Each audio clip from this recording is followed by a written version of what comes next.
Karishma, Kiri, welcome to Winning the Home Game. Thank you. I'm so excited to be here. It's our honor for you to be here. I've known you since 2021. I went back and looked, and from the moment I met you, I knew 100%. I mean, being in the industry for over 25 years, that you are so on top of things. You're so professional. Your clients listen to you, which is not always the case, and just completely honest, and at the same time, I just felt like, wow, this person definitely knows her stuff, and it's been an honor to work with you throughout the years. Thank you. So thank you. And so I thought I'd bring you on to Winning the Home Game because you are one of the top realtors in the Seattle Bellevue side, and and your price points are quite high, and it's not easy. Definitely working with all types of clientels. You can even say, especially, at price points of 3 million, 5 million, but you seem to do it with ease. I know some days are probably better than others, but you seem to love it, and you seem to, just thrive in it. So thank you so much. Okay. Thank you. Okay, so I'm going to ask you some questions here, and the first one, which I love, is because I've never met.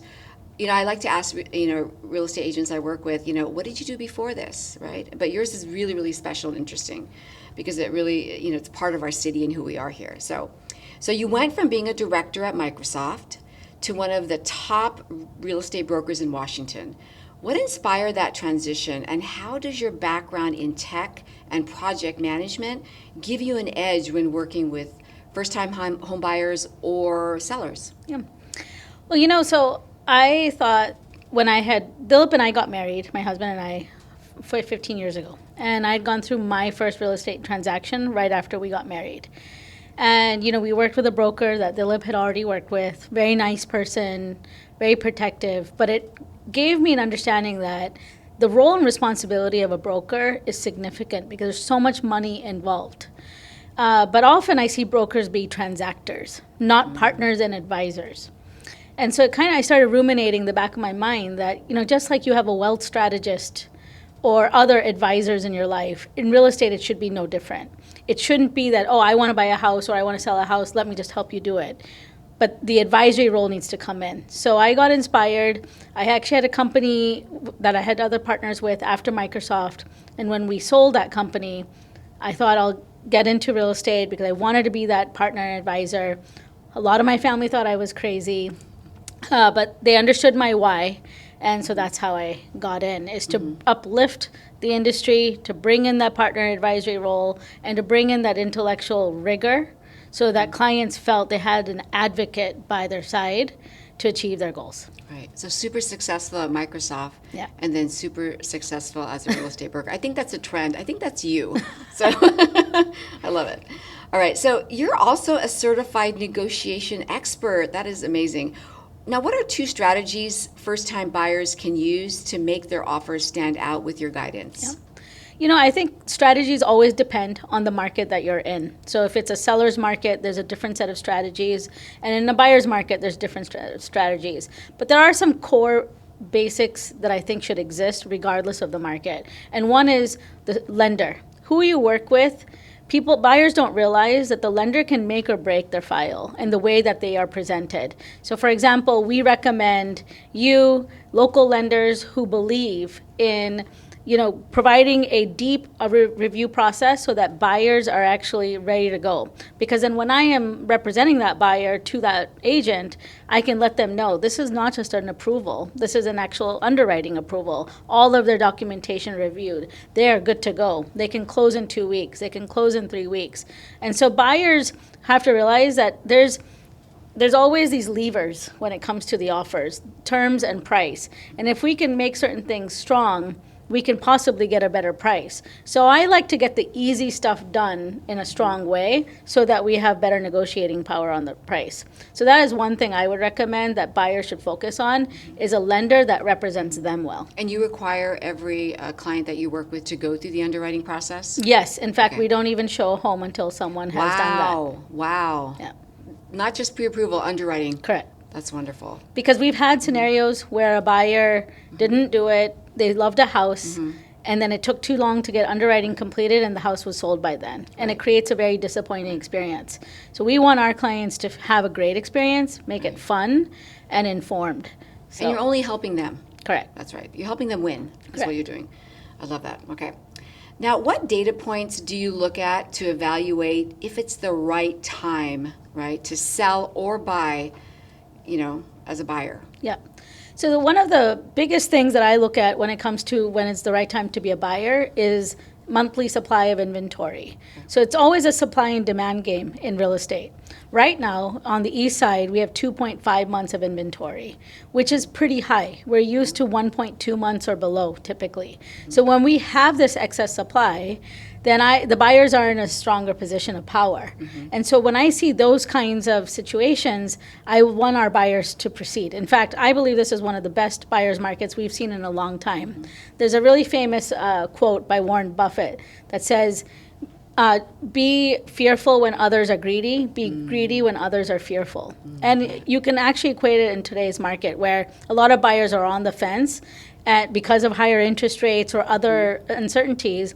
But the buyers who have certainty, the buyers who have a solid portfolio and finances and have a great lender, they should jump in. Because what I tell people is you can always refinance, but you can't change your house price. Right.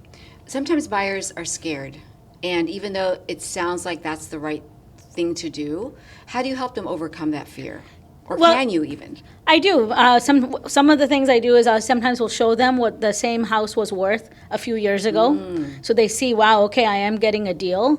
There are other times, also that we will connect them to a financial advisor so that they can see the complete picture. Okay. Because as much as I would love to be a protective person, I also don't know the full person's picture when it comes to their portfolio. Correct. So we have partners in the wealth advisory side who will help them determine if it's the right way to go or not. And then, sometimes it's buyers are just not ready to be owners, homeowners. Right. And that's also okay. It means maybe that it isn't the right time to buy.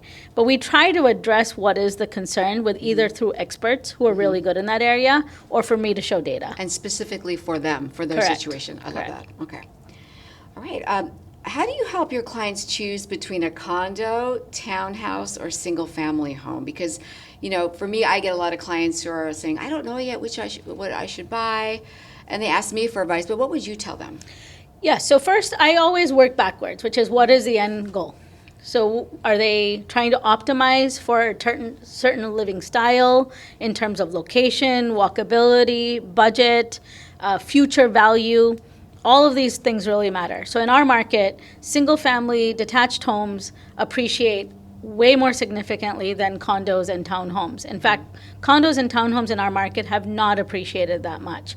So if future resale value or appreciation is the number one point, then I think in general, single family is the way to go. However, if someone really needs to be in Seattle or a certain city and their budget doesn't make it easy for them to get a single family, then maybe we consider townhomes. But even there, very picky about the kind of townhomes, the location, condition, etc. So we work goals backwards to give guidance. We have other clients who don't care about future appreciation. They're downsizing from large homes to smaller homes because of maintenance. So then condos are a perfect example there where there's amazing amenities and they can just lock and leave. Right. And so it just depends on the life goals, financial goals, and then we try to give guidance accordingly. What I do notice sometimes is the clients, after they bought a townhome, they come back to me and they say, we're ready to move. We want to get pre-approved. There's too many stairs. Like, it's not the right fit anymore. Do you see that as well? Yes. In fact, we're really picky about what our clients buy. Okay. And we really try not to get clients to buy the vertical townhomes. Okay. Because one, resale, it's harder. Two, they underestimate the stairs and what it does. Now, of course, we can only suggest to clients. Ultimately, it's always their decision. Right. So for some, the number of stairs doesn't really matter because they get a nice, fancy new home in a really good location. But yes, we see this, and we do recommend to clients if they are going to buy a condo or townhome, they're in the home for a minimum of 7 years or so. Okay. Because in case they need to sell it, there needs to be enough time for appreciation to cover cost of sales and other expenses. I didn't realize that, 7 years. I love that. Yeah. There's actual number for that. When you're saying, the townhome that you're talking about, what is the ideal townhome look like? For me, it is hard to get, but if we can get a 2-level townhome Okay. with a little bit of backyard space or front yard space, a very well maintained HOA, not on a main road, not near a cemetery or power lines. People who know me are going to laugh that I say this because buyers always know that I'm very particular about some of these things.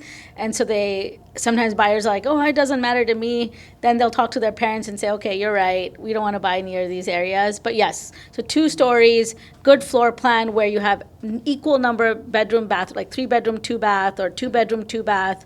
What I don't want to see is a 2-bedroom, 1-bath, and then 2 levels down is another bedroom, 1-bath, because that doesn't really work for a multitude of living situations, right? So we want something that appeals to the greater market because then appreciation and resaleability improves. I love that. Perfect. Okay. From your experience working with investors, what's one mindset or strategy you think buyers should adopt early if they want to turn their home purchase into a foundation for long-term wealth? Yeah. So I'm often known as the agent or the broker that will talk herself out of business. So our idea is always that whoever buys first home should make that hopefully an investment home once they upgrade. If they want to be landlords, if they want that as a part of their portfolio. And the way to do that is to always buy something that has solid bones. And what I mean by that is floor plan, location, again, not near main roads, freeways, power lines, cemeteries. I know some people will be surprised to hear that, but it does make a difference for resale by significant amount. Just the natural bones. It does not need to be updated. But the way that the house flows, the natural light, the size of the bedrooms and bathrooms, it should appeal because the idea is that what makes a good investment? An investment that you can actually make money off of longer term. How do you do that? You do that when majority of the market would want to buy this home, regardless of what market you're in. You don't know if you're going to be in a buyer's market or a seller's market when you sell. But if you have something with solid bones and a good location, typically it doesn't matter. You will always have a buyer for that kind of home. So that's what we always talk to with our buyers is focus on the fundamentals. Right. So basically buying for the next buyer. Correct. Okay, I love that. It's perfect. All right, so this segment is called the home stretch. So we have some fun questions here. So one thing you wish your client knew or understood before making that offer? One of the things that I wish a client knew, and I think a lot of our clients know because we make sure they know, is how they are represented by their broker. So if you're in a market where it's multiple offers, there is a segment of brokers who do a really good job staying in touch with the listing agent, following some of their guidelines or things that they have suggested, and others who never even mention that they have clients interested and suddenly submit an offer. Now, when the listing broker is looking at 8 offers and trying to figure out which ones are the ones that should go to the top of the pile, it's the brokers that have built those relationships that are likely going to the top of the pile. So what I wish buyers knew is that the agent that they pick who to represent them really matters, especially in these scenarios. Right. But even in a buyer's market, it matters because, like, for example, with us, we are known in the industry. We have a reputation of integrity and having really solid buyers who have their act together. It allows us to negotiate better because people want to work with us. Right. So having a professional broker who really has a strong reputation makes a big difference and actually can save money. Right. How long have you been in the industry? 12 years. 12 years. And that's not that long I know. comparatively to people where I say, I've been doing this for 30, 40 years, right? Right. But you've already built those strong relationships with other listing agents, other brokers, which helps your clients. Yes, I love absolutely. that. That's I amazing. actually spend a lot of effort to do it. Right. Yeah. And what's a tip for a real estate broker watching? Like, is there a tip that you could give, how to get closer to other agents or how to meet agents or anything like that? Yes. So there's lots of agent masterminds that are out there, agent events. So we did a few other things. We teach classes to give back to the agent community. I did this even as a new broker on topics that I just happened to know, whether it was technology or just how to get started running a business because I knew how to run a business. So we gave back very early on, attending broker open houses, especially in the areas that you want to work, it's important to know all the brokers that are listing there. There's other very simple things. Just calling the broker, thanking them for all the work that they've done to get the home ready, making sure that you let them know that they've been heard in the way you're presenting an offer. These are all the nuances of what brokers do to determine whether someone has their act together or not. That is such a good tip. I mean, just thinking about that, like really knowing other agents. And you've done a tremendous job to be at the top of your game. I mean, 12 years sounds like a lot, but it's really not. So that's amazing. Wow. Except in this industry, it's like dog years almost. I know, right? Exactly. Okay. So do you have a personal money tip you live by? Yes. So we do believe in saving over 35%. Wow. And we have done that for a long time. Now, people that know me know I have my bougie side too, so I do have to try to keep that in control a little bit. But the other major thing is to give back. This is also very important for Dilip and I. We came into the housing world because we wanted to work on something very fundamental to someone's life. And we are in an opportunity to give back in other aspects like education and livelihood creation, etc. So I would say these two things are important. Save, but also give back. Yeah, I love that. And I remember speaking to you before about Windermere, and you said, we were talking about how great, a company Windermere is. And part of the reason why you said you're attracted to that is because they give. They give away. Yes. And that's important to you. Yes. I love that. Okay. Now, do you guys have a must-use kitchen appliance or something you guys, use right now that you can't live without? Yes, mine is extremely random. Mine is the hot water dispenser that comes off of my sink because I am cold throughout the day. And this started when I was at Microsoft. I used to be freezing in the office, and I started drinking a lot of tea. And then I realized I was just craving a warm beverage. So then I started moving to hot water, warm water to drink. And then, so you'd have to heat it all the time or put it in a thermos.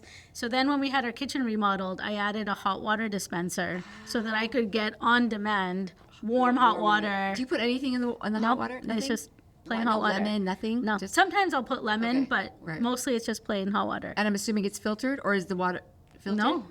We live in North Sammamish, and so water. it's award-winning water. Okay, I didn't know that. It's actually really good water. Wow. So no. Award-winning water. Yeah, that's what it says under the utility. Wow. Award-winning water. I did not know that. That's Northeast amazing. Sammamish Super. Yeah. That's why people want to live there, right? Okay. How should first-time buyers think about resale value when choosing their first home? We kind of talked about that a little bit, but anything else to add on that? Again, I know I talked about this, which is focus on the bones and fundamentals, but I also know it's important for buyers to think about themselves in a home. Some buyers have very unique needs that may not actually be great for resale. And so you always have to balance that. And I don't want everyone to just buy a vanilla home just because it's great for resale, because it's also where they're living their life. But I think what's more important is that buyers know what they're getting into.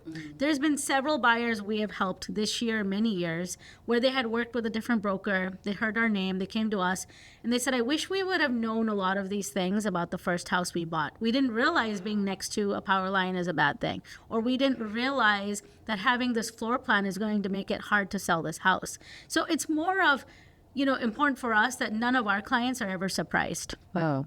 And again, we've had clients many times say, wow, you guys are so picky about what you let your clients buy. Which is a green flag. which we're very happy about, because again, we're very protective. That's my nature. And so it's just going back to the fundamentals. But I do want, people to know that there has to be space for them to see themselves. So if they don't like the vanilla homes, and we've had many clients buy homes that may be tough for resale, but they just had such unique desires on look and feel or whatever it was, that it made the sense for them. And they know what they're getting into. Right. Yeah. Wonderful. Okay.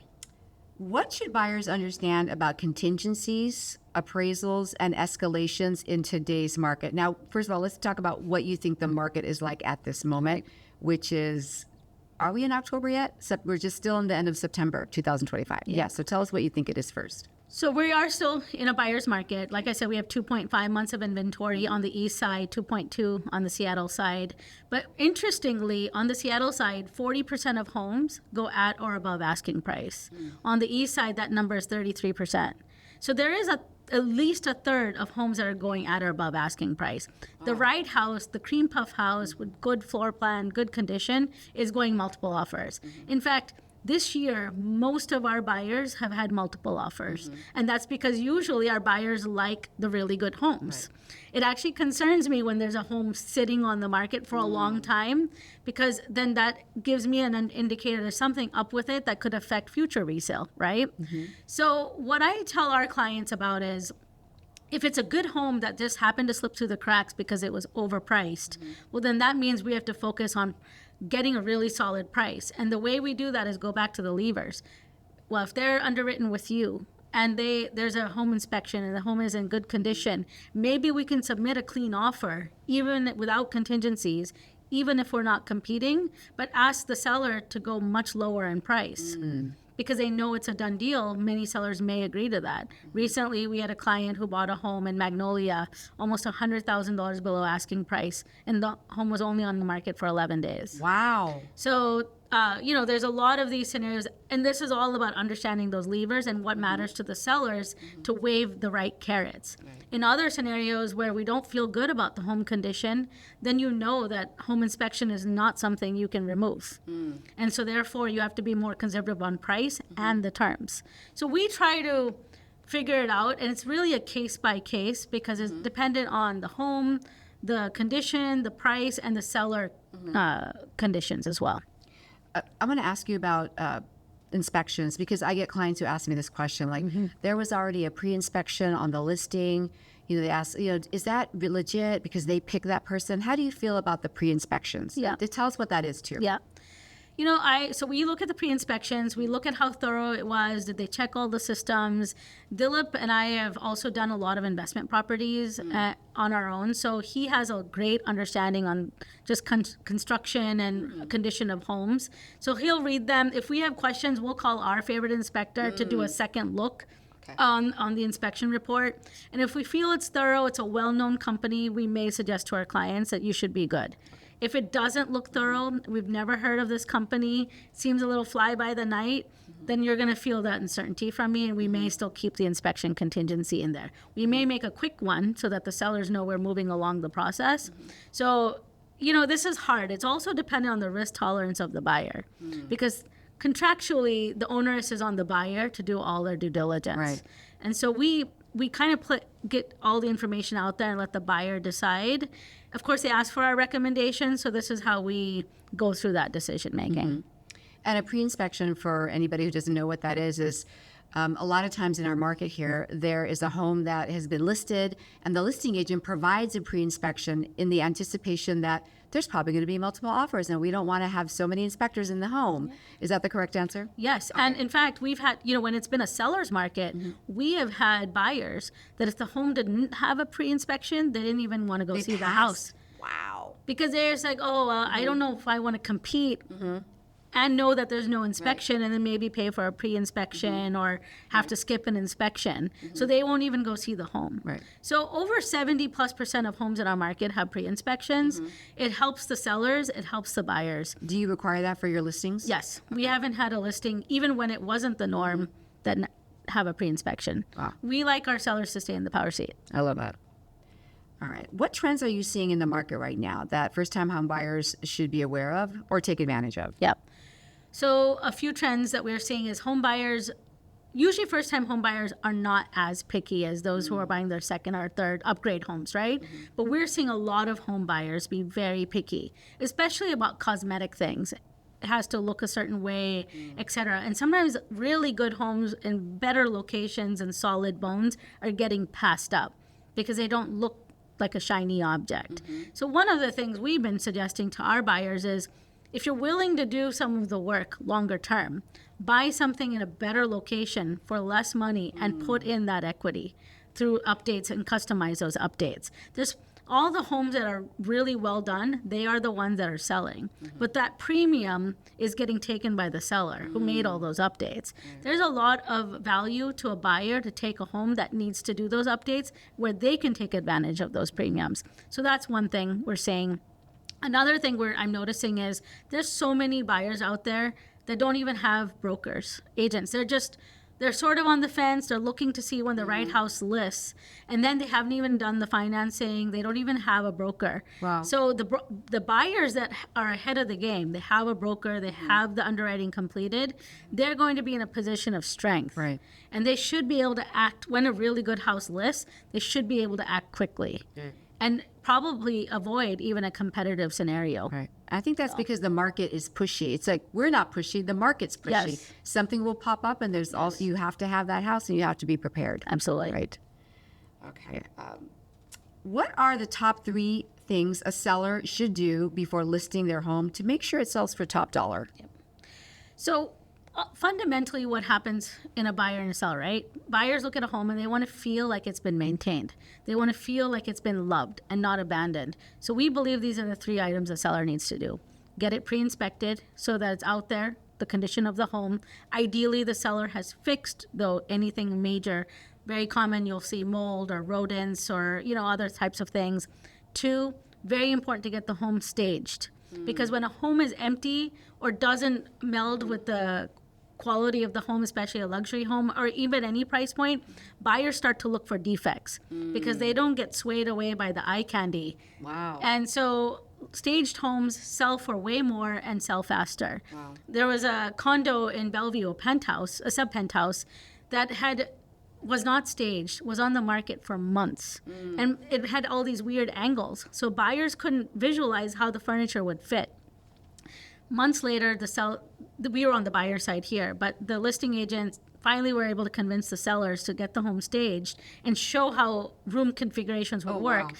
And it sold within 4 days. Oh my goodness. And so there's several of these examples of why staged homes matter. Right. And then 3, this seems very obvious, but sellers need to make sure they are hiring an agent that is responsive and accessible. Right. There's plenty of listing agents out there that they list a home and it's impossible to reach them. Right. I'm unclear as I've to heard why that too. that is the case Right. because your job is to sell the home. Right. So for us, we work 7 days a week, not that we want to, but we do. But if someone messages me at 11 at night and I'm awake about a listing we have, I am responding to them because I want the other buyers to know that working with us and the seller is going to be easy Right. and all the information is going to be accessible so that they can buy the home. I love that. That's amazing. All right. What repairs or upgrades bring the best return on investment before selling? Yep. So these are, the kitchen and the primary suite are the 2 most important rooms. So people want open concept as much as possible. Ideally, a kitchen that, a lot of people love the white kitchen or, even if it's not the white cabinets, maybe lighter surfaces because Seattle has a lot of dark gray days. Right. And so people like light and bright. If you really make darker spaces in the house, it's not easy for most buyers to like it. And then the primary suite, having dual sinks, enough storage spaces, having the standing tub and a glass enclosed shower. These are all important things to have. I've noticed that homes might be in impeccable condition, but at certain price points, if these 2 spaces are not updated, they can sit for longer. Wow. Yeah. So the tubs, do you think tubs are trending away, or do you think they're still really important? We've seen it's a mixed bag. Okay. I do think that house should have a tub. Okay. So if it's the one tub, and again, this at is least a tub. a tub, right? Okay. So if this depends again on the price points, Yep. but the larger the homes, like if you're in a 3,000 square foot home, You better have a you're tub. expected to have at least 1 or 2 tubs, one in the hallway bathroom and Right. probably in the primary. Right. If it's a smaller space, as long as there's 1 in the home, that's usually acceptable. Okay. Love that. All right. Okay. The home game highlights. Here we are. If you could give one piece of advice to a first-time home buyer, what would it be? Pick the right agent that has a great track record of being an advisor. And I can't tell you how many times I see buyers who just say, I know what I want. I just want an agent who's going to write the contract and tell me what I need to submit an offer. But buyers don't know what they don't know. And it's really important for agents to bring in, like I talked about in the beginning, the advisory hat. Our job is to be partners and advisors. And I would like buyers to ideally understand that that's what they should expect of their agent. And if their broker is not providing that, they need to find someone that is. That's right. Yeah. And doing this for so long, that is, I agree with you 100%. Picking the right broker it's almost like picking the right mate. It can make or break you. Yes. Either. And this is going to be the biggest investment they're going to be making at that time normally, unless they're buying other investment properties. So it's so crucial, so crucial to pick the right broker. And a lot of people don't know this, but you're almost like a lawyer, right? Yeah. You have to, a lawyer, psychologist, therapist, contractor, therapist, so many things. Babysitter, dog sitter. But it is just like most other professions, this is a profession. Yes. Yes, it's unfortunately very easy to get a real estate license in Washington State, but the fiduciary responsibility we have is significant. Yes. And buyers need to understand that they need to have a higher level professional by their side because of all the money that is involved. Exactly. And also because regardless of all the money that's involved, if they make really bad purchasing decisions, it can be very costly for them in the future. So there's also that longer term element to it. Well, you and your husband have such a good reputation in this market. I've spoken to other agents, up and coming wonderful agents, and I say, "Oh, do you know Karishma?" "Oh my goodness, I know her. I have so much admiration. There's no one I respect more," and that is a big deal. So it's an honor to have you here. It's an honor to get to work with you, and just for you to be in our Seattle, Bellevue, East Side market. Like our people are very lucky to have you. Thank you. Thank you so much. Appreciate you asking me to come.